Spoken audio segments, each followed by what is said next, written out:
हम छत्तीसगढ़ में जो भी तरक्की का सफ़र कर रहे हैं उससे आईटी इंडस्ट्री को परिचय उसका करा सकें।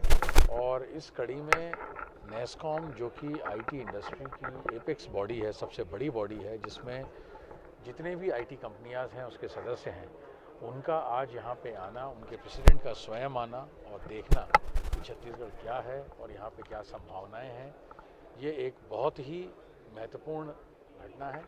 और इसके कारण हमें उम्मीद है कि जिन इन्वेस्टर्स से हम बात कर रहे थे छत्तीसगढ़ के बारे में, जो चीज़ें हम बेंगलोर, बॉम्बे, दिल्ली जाके उनको बताया करते थे, वो उन्होंने आज स्वयं देखी है और इसके अच्छे परिणाम हमको शीघ्र ही दिखाई देंगे।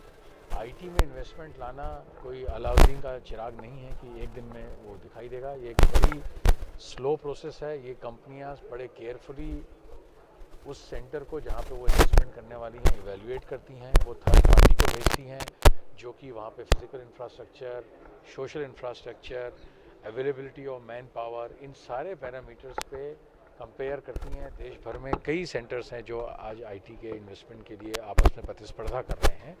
इस परिप्रेक्ष्य में आज की जो समिट है वो बहुत ही महत्वपूर्ण है और इसके अच्छे फल हमको शीघ्र ही दिखाई देंगे। एक बात कही नेस्कॉम प्रेसिडेंट ने कि टीयर 2 सिटीज के तौर पर रायपुर को डेवलप किया जा सकता है। आईटी हो पाता है तो विदेश में भी इसकी पोटेंशियल खोजी जाएगी। इस चीज़ पर कैसे फिर ज़्यादा प्लेटफॉर्म प्रोवाइड करने की कोशिश? देखिए, आज हमारी प्रतिस्पर्धा बड़े शहरों के अलावा जो मिडिल लेवल टाउन्स हैं उनसे भी है। आज चाहे वो भोपाल हो, चाहे वो इंदौर हो, नागपुर हो, भुवनेश्वर हो, ये सभी शहर जो हैं आईटी में इन्वेस्टमेंट लाने का प्रयास कर रहे हैं। उन शहरों की अपनी विशेषताएं, योग्यताएं हैं। छत्तीसगढ़ की अपनी स्वयं है, चाहे वो फिजिकल लोकेशन हो, चाहे वो नया रायपुर हो, चाहे वो एयरपोर्ट हो।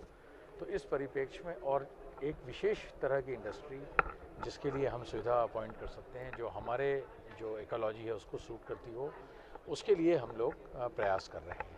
यही बात चंद्रशेखर प्रयास कर रहे हैं।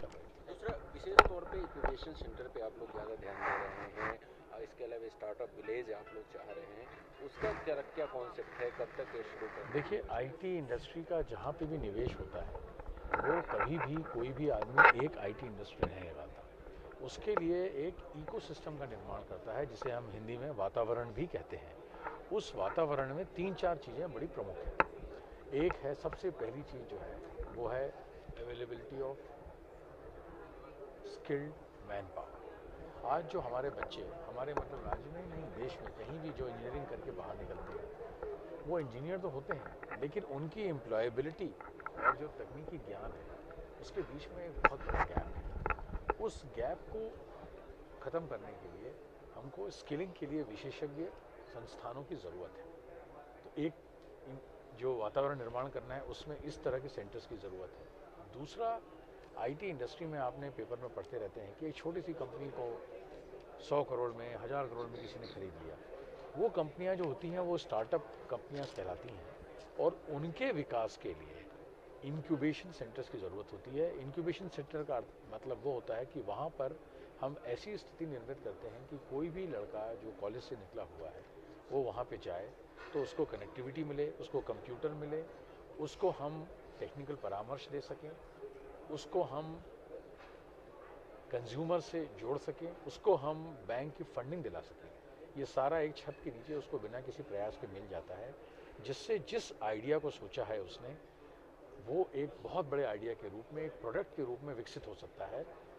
तो ये जो इंक्यूबेशन सेंटर है ये सरकार, नेस्कॉम और अन्य जैसे आपने कहा स्टार्टअप विलेज की मदद से विकास करने की कोशिश कर रही है, जिससे छत्तीसगढ़ के लड़कों में से ही कोई एक शायद बिल गेट्स या स्टीव जॉब्स निकल सके। तो इकोसिस्टम में ये भी बहुत ज़रूरी है कि हम इंक्यूबेशन सेंटर, और जब ये थोड़ा और आगे विकसित हो जाता है तो इसको हम एक्सेलरेटर भी कहते हैं या थीमेटिक एक्सेलरेटर भी कहते हैं। तो हम उनको डेटाबेस, टेक्निकल परामर्श, कनेक्टिविटी, हार्डवेयर, फाइनेंस, ये सब उपलब्ध कराएंगे। और इसके अतिरिक्त जो स्किलिंग की बात है वो भी है, और जो आईटी कंपनी आ रही है उसके लिए एक अच्छी आईटी पॉलिसी चाहिए, लैंड चाहिए और कंसेशंस चाहिए। ये सब इस वातावरण के निर्माण में बहुत ही ज़रूरी है और इन सब पे हम एक साथ काम कर रहे हैं। एक रोड मैप, एक रणनीति के तहत काम कर रहे हैं जो मुख्यमंत्री जी ने बताया। Thank you. Thank you.